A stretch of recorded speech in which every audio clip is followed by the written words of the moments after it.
Hello all. As usual, we're going to wait a few more minutes to make room for people who are a bit late to join us.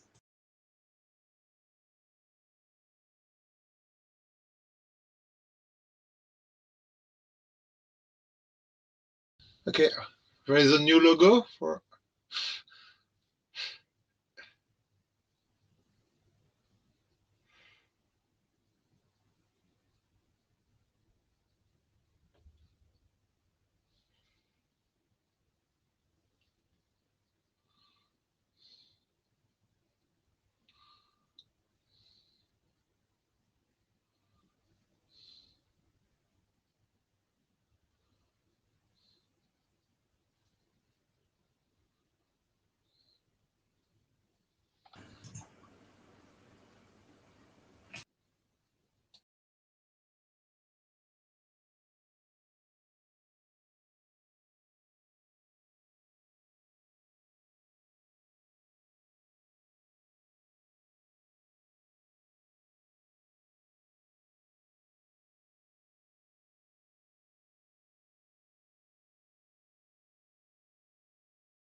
Hello, everyone. Hello, Pascal.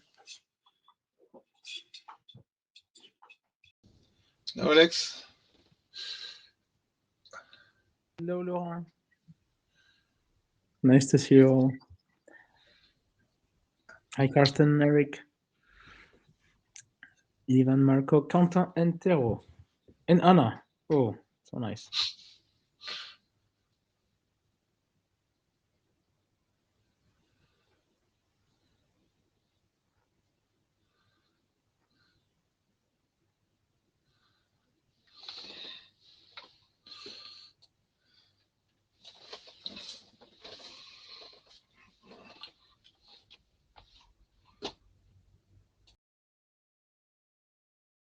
As for the note takers, please note that there was a typo in the agenda for this session and the previous session. There was a missing 0 in front of the number of the session. So it's in the URL, it should spell 0102, not just 1 or 2. That's why last week we didn't have the agenda in the minutes. Actually, the agenda was in the wrong link, and the minutes were taken in the right link. So this time the CodeMD page is correct with the 02 in it, and if you take notes, please make sure you're on the page where the agenda and is already pre-filled in the page. Okay, Pascal, can you send the link on the chat, please? You can have it, Laurent. If you click on the icons at the top right, there is something like a pencil in a square. You click it, and it will go to the note taker page. Okay, thank you. Welcome. And by the way, you are acting as a note taker, Laurent? I say that it opens the notepad for this session, but I don't get it right now. Pascal, So there is one page that is LP1-2, and there is a one page that is LP1-02. So both exist. Do you mind if I delete this one like this, the -2, and have the I point? think the -2 should go away, and the -02 is the correct one. Yes. Okay. Yeah, there is information in -2 that you want to copy over to the -02. There was information in the -2. Okay, let me do an undo.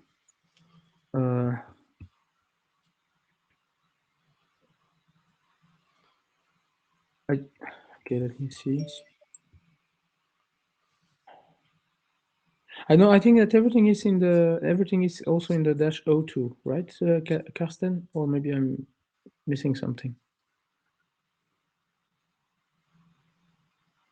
There is information in the -2 that Yes. is not in the -02.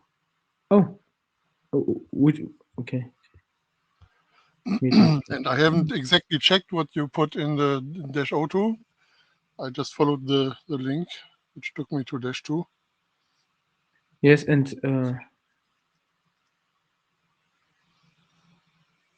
so I think can that just yes, copy right now, over the stuff. yes, it's everything. It's just the agenda. Yes, in -2, I just see the agenda, which is already in -02.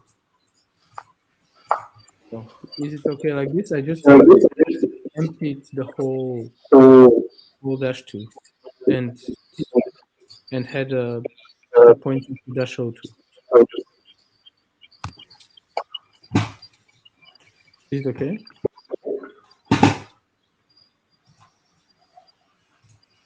I suppose so. I mean, you should not have to copy anything in -02. It was already there. Yes, yes, yes.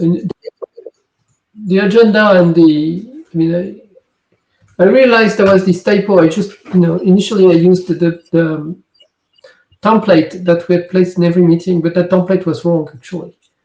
And so I saw it and fixed it, but that's why you could see that there was content in both pages. But Okay. the agenda, the O2 is correct. I mean, and the minutes are ready to be taken. Okay, perfect. With this, we can start, I guess. Alex, do you want to do the intro, or do you want me to do the intro? Go ahead with this one, Pascal.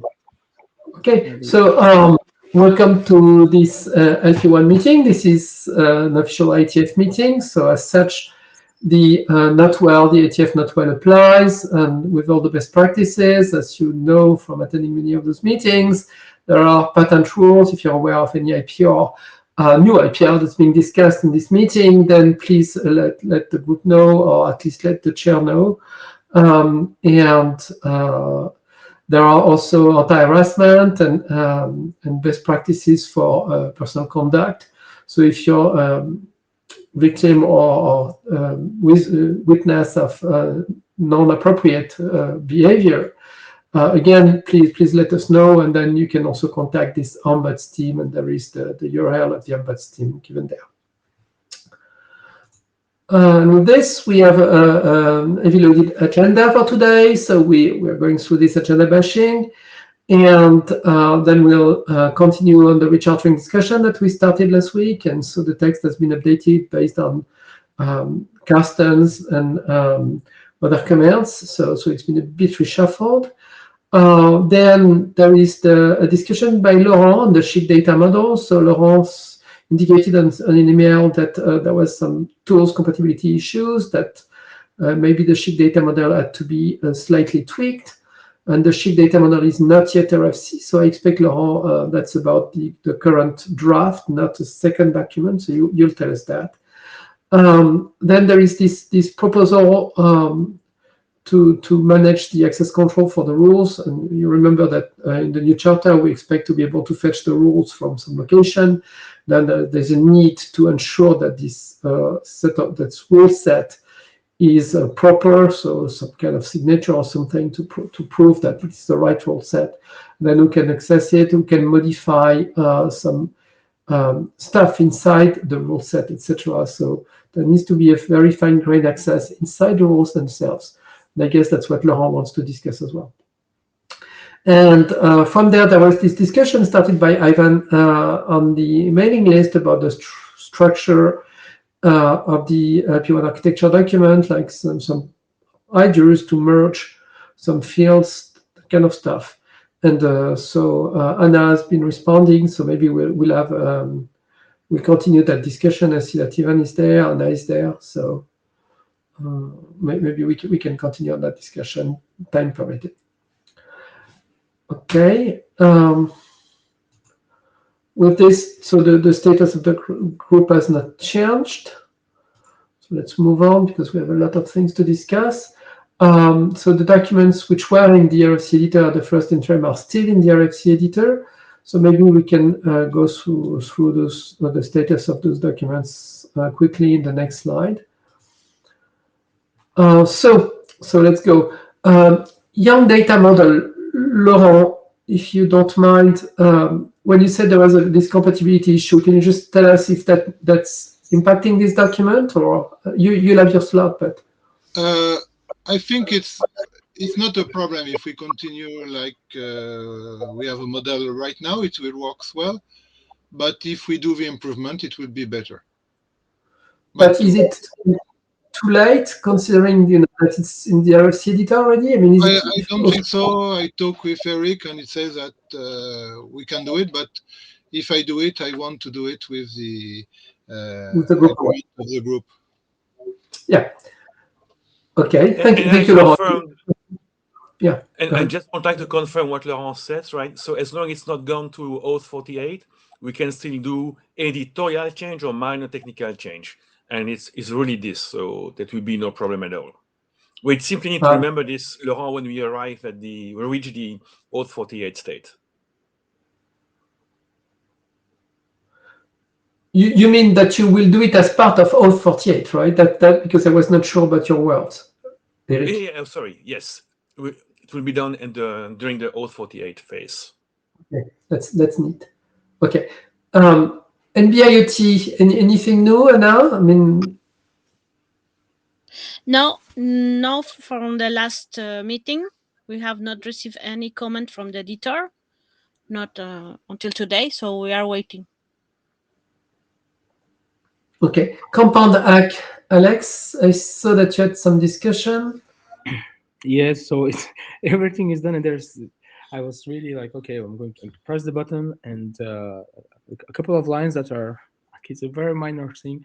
I'm not sure if I should press the button and then fix this when the ISG comes back and says, hey, these lines are longer, or wait to fix it by Sergio. And Sergio is not with us. I've seen your email about giving which lines that is, but I don't see that. I've not seen Sergio answering. Did I miss it, or is it? No, he didn't answer yet. Okay. Thank you, Alex. Chic over Fox. Seen less activity now. I expect it's mostly done. Then again, Sergio is not with us. Yeah, it's basically, Eric, again, it's basically up to Sergio. He needs to provide the reference in the text to fit Roman's Danili comment and blocking comments. So it's just a reference, editing the text, and then we're gone. Okay. So for the rest, yes, nothing has changed since last time. So let's just move on. So this is kind of the list of the items we started discussing last time on the things that we could work on if we recharter. Compared to last week, I have added the line on bar over sheet because that was a heavy discussion, and I provided the list that was discussed last time. So we said we could work on IPv4, could work on TCP. That was Anna. Then there was all the SCMPv6 based protocol, and that would include OAM, by the way. Then maybe the LMS, I don't know if we could work on the LMS or any other. Actually, the sentence is a bit longer. I had to cut it, but it's other co-op-based protocol. That's the full sentence. We'll see that again in the charter. So there is discussion on the fake fragment, and it is now, compared to last week, it's now explicitly mentioned in the first piece. We'll go through that, but if you remember, Carsten indicated that we should split the deliverables into what was originally there with the first charter and what comes out of the new charter proposal. Then we go through that. This is actually part of the first half, the things which were already chartered, because the fake for fragment is part of SCHIC version 1. Edgar, yes? Edgar, do you want to speak? Yeah, can you hear me? Yeah. Yeah, sorry, I'm in a little bit noisy place, so hopefully it's okay. About other places where it can be used SCHIC. Actually, we are having some discussions about zero energy devices for 6G. And I have this idea, if you remember, some months ago of using SCHIC for basically delay tolerant transmissions. So basically transmit packets on time frames which can take even a week or even more. So then I think there is an opportunity to tie that to these zero energy or harvesting energy devices, so that we can actually make SCHIC directly something that can be used in the cellular network for adapting IP transmission, and then allowing this kind of devices which are not going to be able to transmit all the time to do this kind of very short and bursty transmissions according to how they harvest energy. So that's another case that we can, I think it would be nice to include it in the rechartering. Yeah, I mean, Edgar, I'd love to. I just want to understand what exactly we will deliver, because we don't really say whether the devices that we support are battery operated or if they are scavengers, and we don't mention delay tolerant. Is it something that needs to be mentioned? What does it change effectively in the protocol? Yeah, I think, for example, for the zero energy devices, the configuration of the IP address and then how you get the context in place could be one of the issues. Another thing is also if there is need for special changes for the timers or how can be configured such a long period of times and things like that. So that's from my perspective what could be the actual work group specification, so that we suggest something that can be used for this kind of very limited devices which are having this kind of behavior. Okay, so you're talking about management interface now. No, it's not SCHIC, right? SCHIC itself would not be changed, but you would provide some new management interface? Yeah, exactly. I don't think that SCHIC needs changes. It's most probably adjustments to the parameters of operation and how these parameters are kind of communicated, and I mean the meta thing, so that the configuration can be done in this kind of very limited devices. So it's really a profile for scavenging devices, which is not necessarily LoRa or something, but you're a scavenging like device. And so some timers are to be considered differently. So yes, I mean, okay, it can make sense of what you're saying. So would you call them zero energy, delay tolerant devices, or scavenging devices? Okay, we can work out something. And Laurent, please. Yes, I think Edgar's remark is very, very important. In fact, when I read we think too much about compression, and it's not only adapting compression, but it's also adapting fragmentation to new environments. Yes. Yeah. The question, I mean, yes, certainly fragmentation is part of our charter, and effectively I just discussed that we will be working on the FAC thing, but the point was, how do we qualify, what Edgar wants to do? And it would be qualified as a breed of devices or a breed of interface where, they have to be deleterious, and they don't have batteries, so they are zero energy or scavenging devices. And so that means that effectively you don't expect the same timings. And so we have to discuss how you adapt what we have, and it's mostly the fragmentation because that's where the acknowledgements are. But maybe the application layer as well. As for me, it is covered by the first bullet. If we say that this first bullet is not only compression, but also fragmentation. The first bullet meaning chic overflow? Yeah. But it never said it's only compression. Yeah. But we have to say for both. Yeah, I understand. But for me, when I was thinking about it, I was only thinking about compression, not fragmentation. Okay. So it's your mind that we have to edit, not the text. You changed my mind. Yeah. Let's do that. The can tell us, so let's play a bit. Okay. I think that the delay tolerance aspect of what Edgar was proposing is something that maybe we need to look a little bit closer. Because I remember Edgar's presentation, and you can have questions such as like, okay, I send like a very big packet, and then it gets fragmented and sent over a week or over a month, and how do I know if it's been aborted? And there are things, and this, Pascal, as you said, there are part about it. It's about the management. Part about it is it's about a new chic profile. But maybe if we can, I don't know. I feel there is something.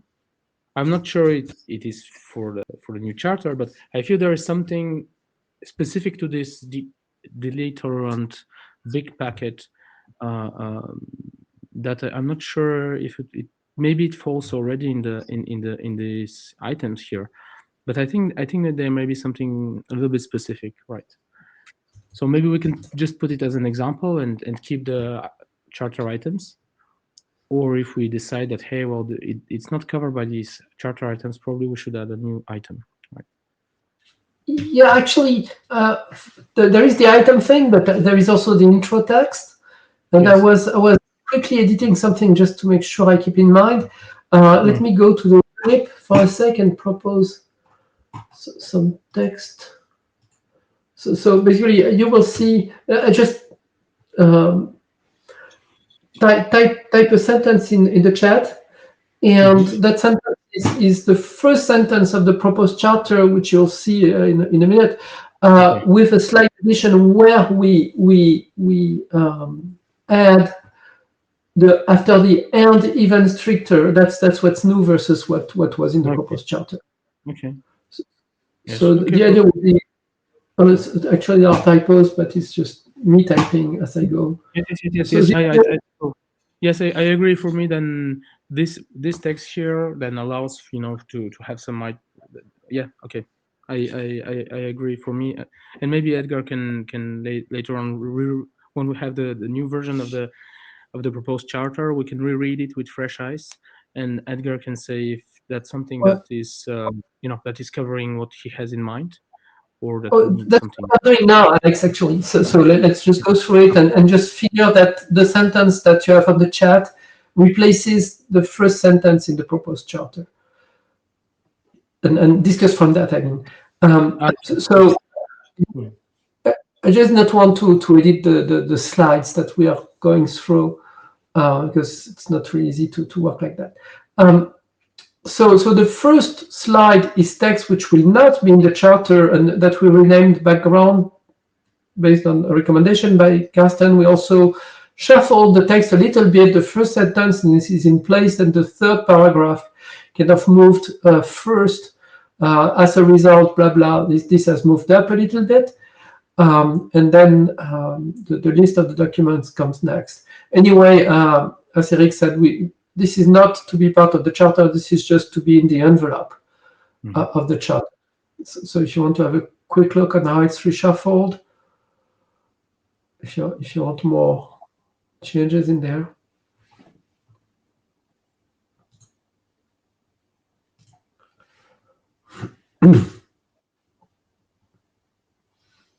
Remember, that's just the envelope, right? It's just to remind the ASG what this group is working on. Looks good to me, at least. Looks good. Can we move on? This was just reshuffled. I mean, there's not really no new words. Just reordering. And so now I have 3 slides for the new charter because otherwise it was written a little bit too small. So the first piece did not change until today, and you see that the first sentence is the one where we could introduce the zero energy devices. And that's the first sentence of the charter. Yeah. Right?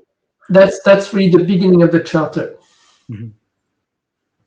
Remember that Eric told us that the ASG is not too fond of doing what I remember we were doing in the long time ago, where we would give all this background. I mean, the background is not part of the contract, so let's take it off. That's what we did.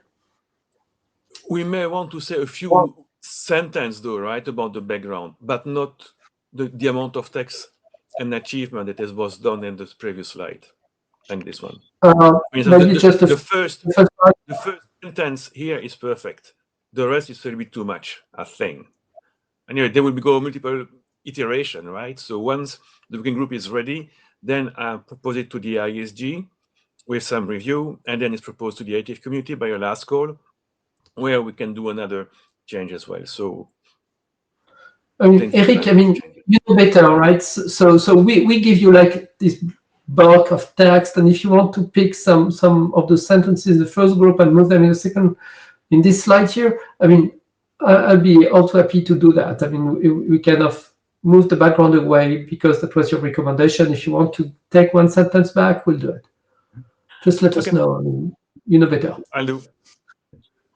And just a super short question here, because right now it's the charter starts with like the group will extend its scope to enable the benefits, blah blah blah.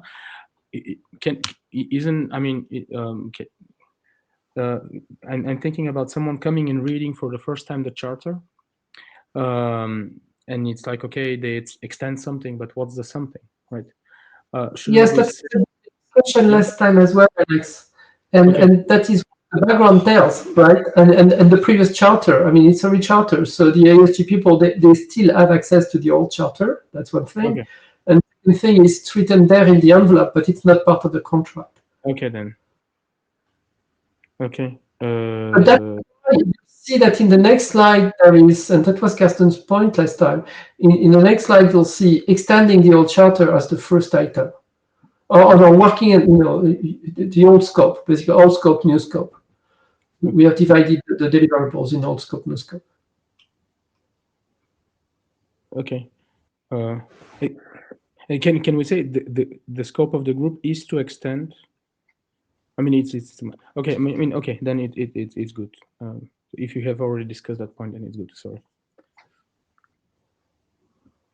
Well, we can always do better, right? But at least what was done so far is there is text in the envelope in the previous slide, and the way we structure the deliverables. Okay.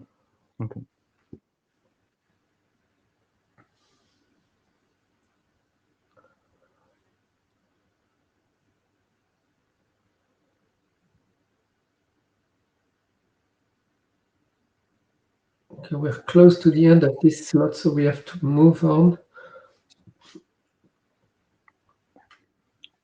Are you good?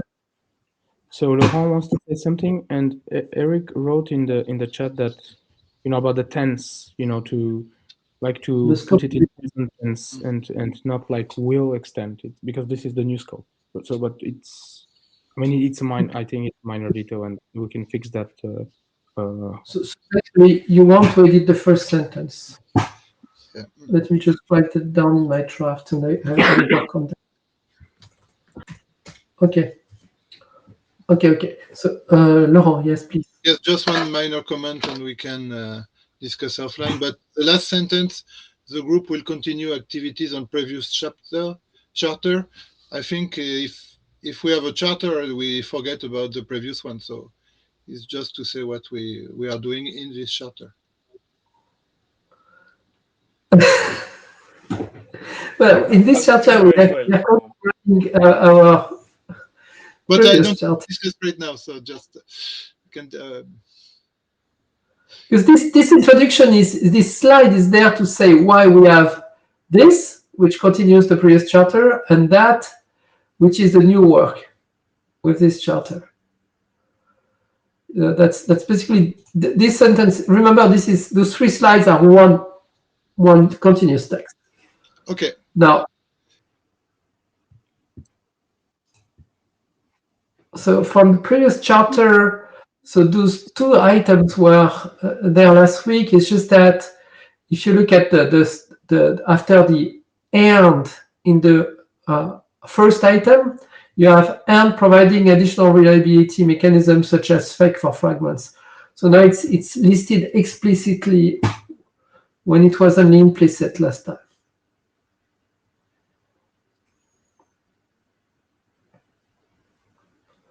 Okay.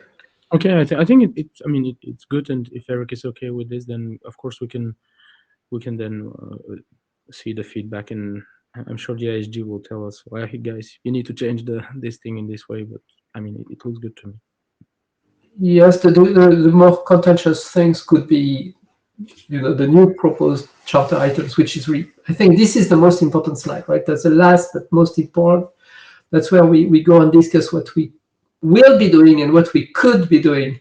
You see the big mail for the bar, because we were not very clear on which bar we would support. If you remember last time, the discussion was, okay, we want to do some chic over foo and some bar over chic, but we don't know yet that we will have documents for all those things that we could be doing.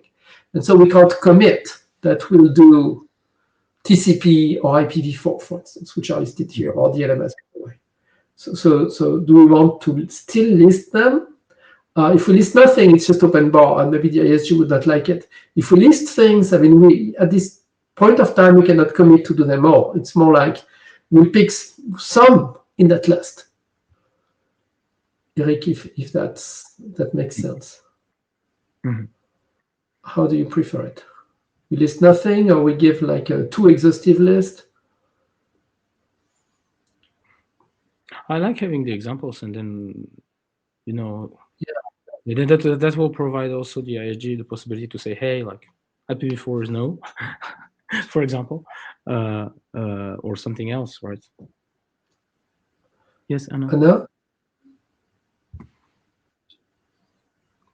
Is if we list them, can we work in something that is not listed in?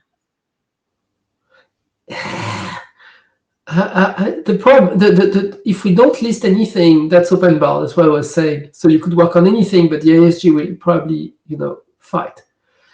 If we list stuff, we try to say, hey, we are taking some of them. Now, if you want to do something which is not listed, it's going to be hard, because it's kind of, we are providing the envelope from which you would pick. Now, see, some of that is open, like ICMPv6 based protocol. It's very wide. And then Karsten wants to speak. Maybe it's on your question. Karsten. Yeah, it takes a while to unmute. Somehow Meet Echo is very slow. So the legal people have something which is called expressio unius est exclusio alterius. So whenever you mention something in a legal document, then exactly. this means anything else is excluded. Yeah. And of course, they have wonderful clauses to avoid this principle. Without limiting to blast something, I don't think we need that, because really these work items should be in a list of milestones and not in the actual charter proper. So typically when we discuss a charter, we always discuss a list of milestones with that. Yeah, this looks a lot like a list of milestones. The exception here is that there are statements about collaboration with other organizations. So I think these need to go into the charter. Yeah, I see what you're saying. So you would eliminate every foo and every bar from the charter. That's what you would do. Yeah, I would you said move them they don't into milestones, so the charter remains somewhat generic, and we don't run into the problem that if we have forgotten something here, we have to recharter. We just have to update the milestones, which is a smaller operation. It is, but the concern was the NGSG would not leave us with just open bar and Not open leave foo. us with? Can you say that again? Not leave us with? With open bar and open foo. I mean, if we don't give, it's just completely open if we don't list anything.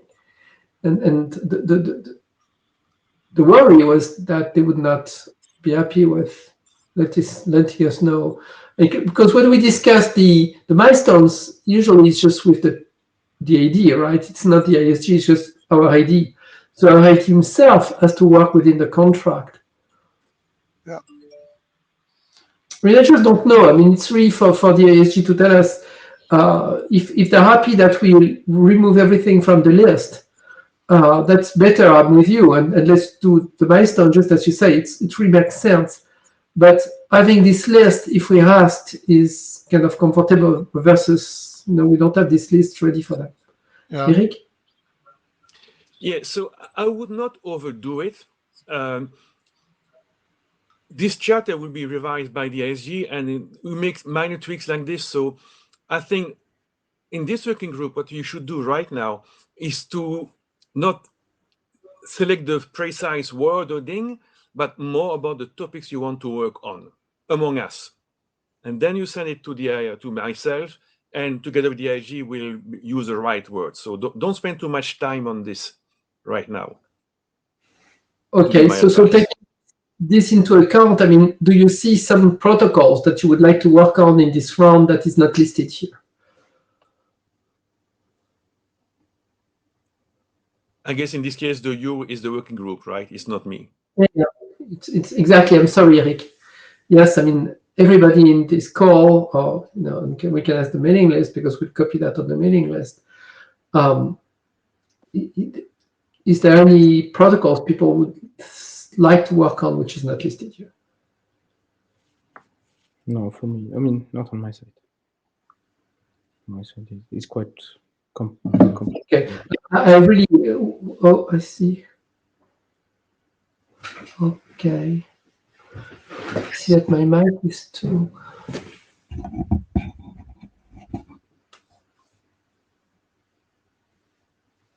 Okay, we'll have to change the setting of my microphone. I'm sorry. We can hear you, Pascal. We can hear you very well. Well, I was getting from Dominic that it was saturating. Maybe yes, a little bit. But I was understanding you. Oh, no rush. We can fix that later. Somebody else is speaking. But I have a button straight on it. So I've turned the button. Tell me if it's better now. There is a gain button on this thing. Is it better? A bit. Try speaking loud. After that, it's maybe some setting inside. This seems to be good, but that was when we were speaking loudly. I don't know if I can change the volume of the mic from here. Okay, so let's move to the next item in the agenda, I guess. And Laurent, the ball is yours. Change my microphone too. Is it better? I mean, it was good for me from the start. Okay, so I'm trying to find where is. Can you share the slides if I was lost with I can some? do that. I can do that. Yeah.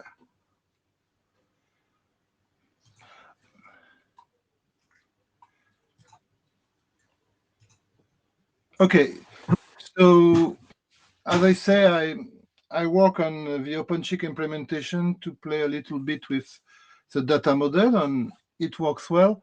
But I found some little details that can be changed in if we do a new version. So I cannot change the slide. Pascal, can you go to the next slide? Okay, so what's wrong?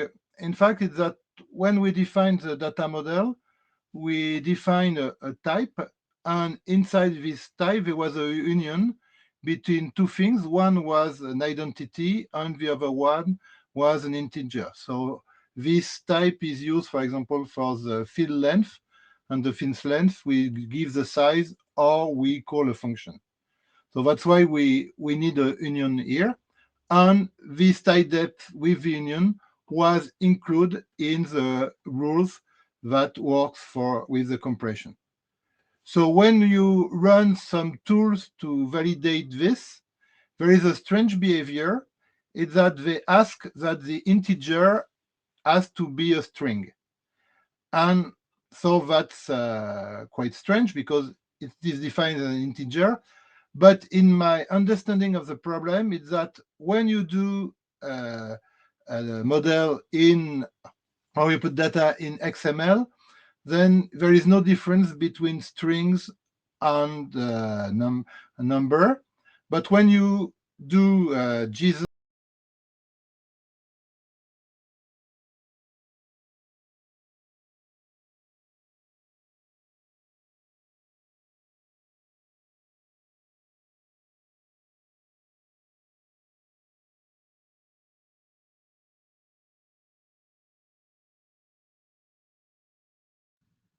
Hello, Laurent.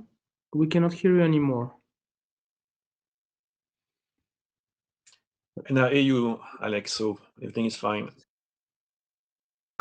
the connection. Do you hear me now? Now it's good.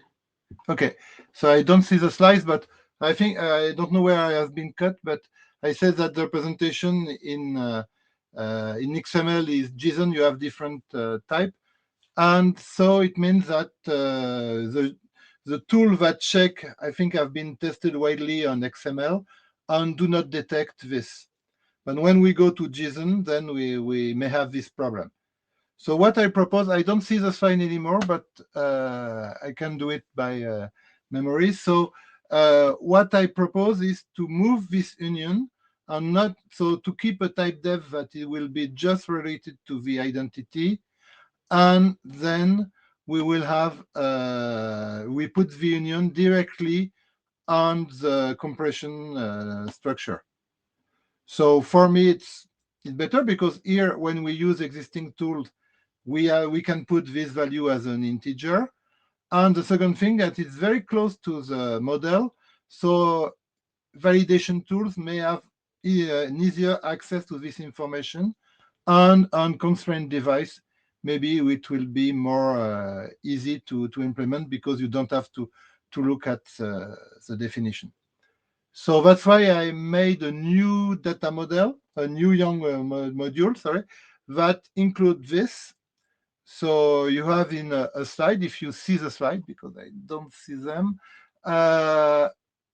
in the slide, you have the change, and the change are very, very limited. It's just few lines for, okay, this one. So it's just to move the union from the type def to the definition, the grouping. So that's what I will propose to change in the draft.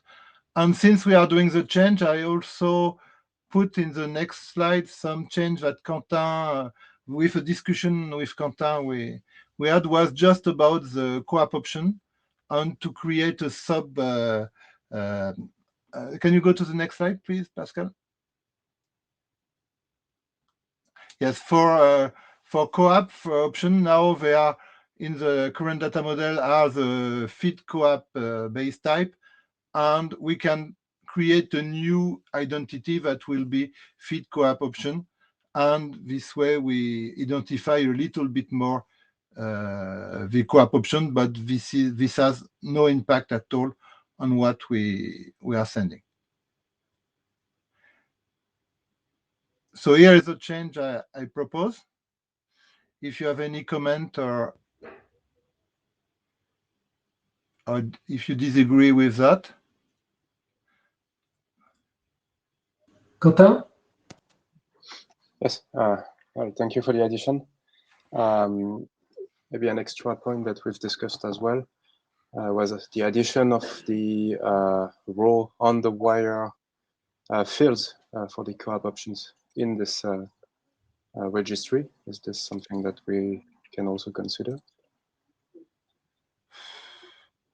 So for reference, the idea was that the co-op option, when we describe co-op options, there's a need to actually parse several fields.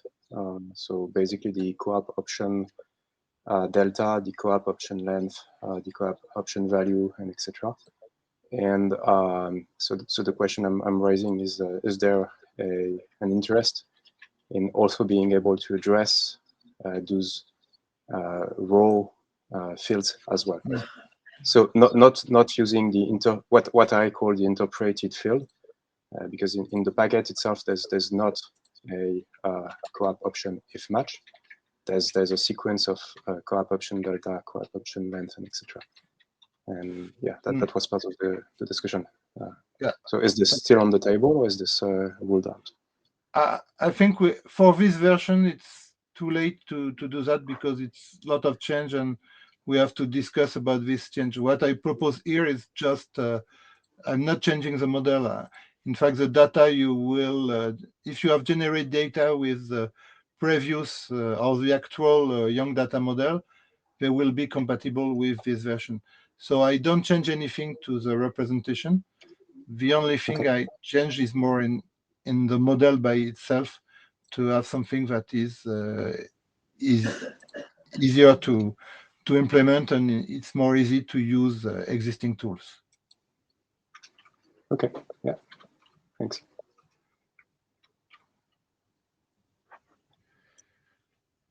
And by the way, there is a nice video I put on the list. I hope it's a nice video, that explain all the things we can do with OpenShift and move from JSON representation to CBOR representation, and use Youngson, for example, to validate a model. Okay, so that's for the first part. So the second issue was about access control. So in fact, I had some idea when I made the slides, and I wanted to discuss it before writing a draft on that. So Pascal, can you go to the next slide? And just to remember the discussion we had when we made the draft, and also discussion we had at the side meeting at the IETF in, I think it was in London. So the idea is that if you look right now at the young data model, all the fields are read-write, so everybody can modify them. And also we don't have defined some access control to give some authenticated device access to some field or not. The reason is on the next slide, is that because we don't, when we do a young data model, in fact, we don't give, if we give access to a field as a previous data model, is to give access to a column, for example, all the 6 columns. We say it's read-write or write-only. And it's not really what we expect. What we would like to say is, for example, you cannot change the source address or the application address, or you cannot change this co-op URI. So here it means that we have to give access not to a column, but to a line, and say, for example, the third line cannot be changed by anyone else, anybody. So to do that, in fact, it's quite easy, because we can add to this model a new entry, and this entry will say it is possible to change it, or it's not possible to change it. So we can extend the current young data model with that. And so next slide. So it's what I say. So we can extend the model for the compression and say this entry can be modified or not, or this line can be modified or not. We can also add some more generic property to add or delete entries. For example, in the compression rule, we can say, I want to add a new topic, a new field in this rule. So this is a possibility. So we can allow it or avoid it. We can have also a possibility to remove some lines. And what we can have also is the possibility to add a new rule inside the model, or to delete a rule inside the model, as, for example, I show in the video. So I think that these properties has to be added to the current young data model to allow this. So the question also is, to whom? It means that can we say the device? Can we say some directory? Can we say anybody? So we have to define who has this access. And it works well for compression, but for fragmentation, it's a little bit more complex, because if we change everything in all the parameters, then I think for implementation, it will be very difficult to follow. So for me, for example, if we want to modify something in the fragmentation, it can be the timers, as Edgar talked a little at the few minutes ago. It can be also the number of fragments we can send at a certain time. For example, it can be used to do flow control. And so an application say, okay, now I am saturated, or the network is saturated, so please stop sending. So that's this kind of thing that can be done. But to change over parameter, for example, I want to change, now I put data in the old one, or I don't put data in the old one. I think it's maybe too complex to do. So in my vision for fragmentation, we have to limit the number of things that can be changed. And if an implementation wants to make a big change, then it will have to create another rule to do that. So that's primary reflection on what we can do on access control. If you agree, if you have comments, then I can put them on a draft that will describe this.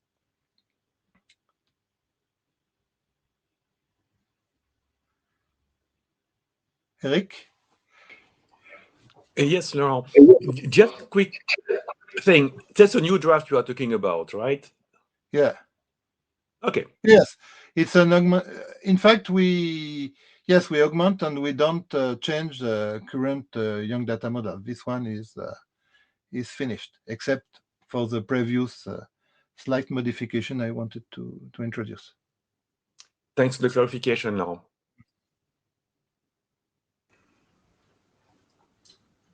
Gaston? I'm still having a hard time imagining a situation where I want this fine-grained access control. So typically, I would expect that rules are managed wholesale by one entity, and you don't have multiple cooks stirring that dish. I mean, this will create lots of chaos. For me, for example, one possibility can be in lightweight M2M. First, when you start, you have an ID that is given by a device or by the core, and then you use this ID for all the communication. So here, maybe you can use the management to set this ID. So actually, there is something, and I'll go into the sense of what Carsten said. Maybe what we need to do is, because we discussed a couple of times already about the different, like the use case.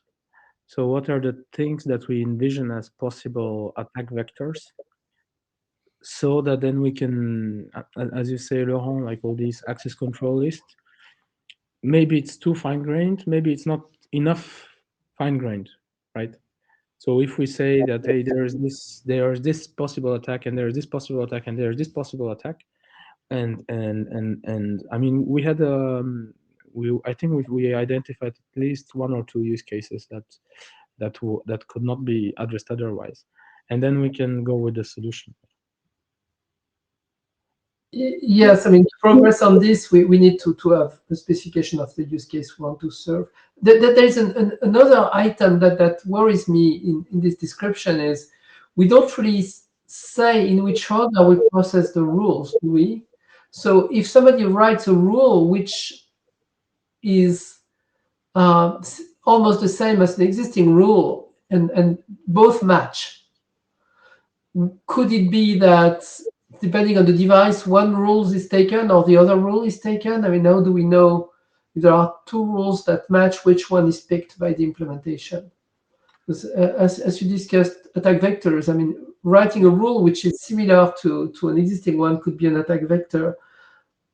I mean, that worries me. So that's why maybe we should not allow to create new rules, but we just allow to add or to change some parameters, some specific parameters into a rule. If I go back to lightweight M2M, for example, you may want to change the ID that is used in the co-op URI, but you don't want to change the destination address because you want to keep the same server. Laurent, just one thing, and I think so. What Pascal was said, so I agree with you. Maybe so. My feeling about this is that then I think that we need a document here, because like we are talking otherwise, and like this, I think we mostly agree, but then the devil's in the details. So start with a document in which we start describing. We have like maybe a bullet list of saying, hey, this is a possible attack vector. This is a possible attack vector. Like, I can create what Pascal said. I can create a new rule that also matches, and I can divert the traffic from other device to me. So I'm an attacker, right? And just list the types of attacks like this. And then, I mean, we know the solution, and you already have described the solution, like we have an ACL and blah, blah, blah, blah. But start at least with the, okay, these are the attack vectors. And then, you know, and then when we agree that the list is complete enough, then we can say, okay, well, all this is okay, or maybe it's a little bit too much, so maybe we don't need all of that, or maybe it's not enough, right? But maybe start with the document where there are like the list of attack vectors, and I think that we can all pitch in about this. Quentin? Yes, I share kind of like the same feeling as Carsten, especially with regard to the discussion we had on the definition of context and the fact that rules live within a context, and this would limit who has access to the rules, and especially like the idea of having an attacker that would provide kind of like a rule that has the same signature or the same matching properties is something that we should discuss with regards to the scope that is defined by the context that hosts a rule. I'm not so sure that this is so exposed to attacks, but I suppose that's something to be discussed in a document. Yes, it has to be discussed, but there is two kinds of attacks. You have the core that attacks a device, and you have the device that may also change things in the core. And that's where more in. But the core has a collection of contexts for a set of endpoints. And the question is, who can access the core for a given context, and therefore who has access to a context? And does it provide enough security to say the ACL should not be on the rules themselves, but on the context? But again, this is a great discussion, but I guess we have to take it to the mailing list and continue next time. So Laurent, if you don't mind, we'll have a slot for your access control discussion, but I hope that we start discussing the use cases first, exactly what is the exposure of the current thing and what is it that people would want to do. Yes, once we agree on the use cases, we can really progress. But for now, we are at the top of the hour. So I have to thank you for being there. Thank you to the note takers as well.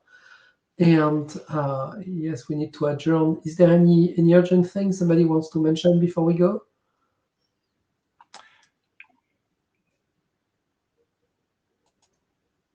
Laurent? Yes, just one point for the architecture. Where is the source document? It's on the GitHub, or? Yes, it's on GitHub. Yeah, I think Anna is editing it now. So Anna, you have access. You can show Laurent. She doesn't show me anything. I don't want to know.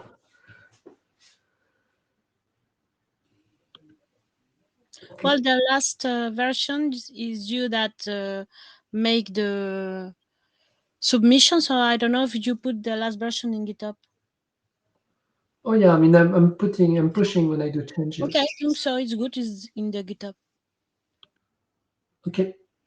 So yes, we can always discuss that offline on the mailing list as well if Laurent and Anna have an issue that they can't solve together. But yes, normally everything is on the GitHub, and that's our reference. So when you do changes, please push them. I mean. Okay, and with this, the meeting is adjourned, and I will publish the minutes thanks to the note takers. So then again, many thanks to the note takers. And I will go ahead and do minor changes to the charter as well, based on what we discussed. Many thanks. Bye. Thank you. Bye. Bye. Thank you.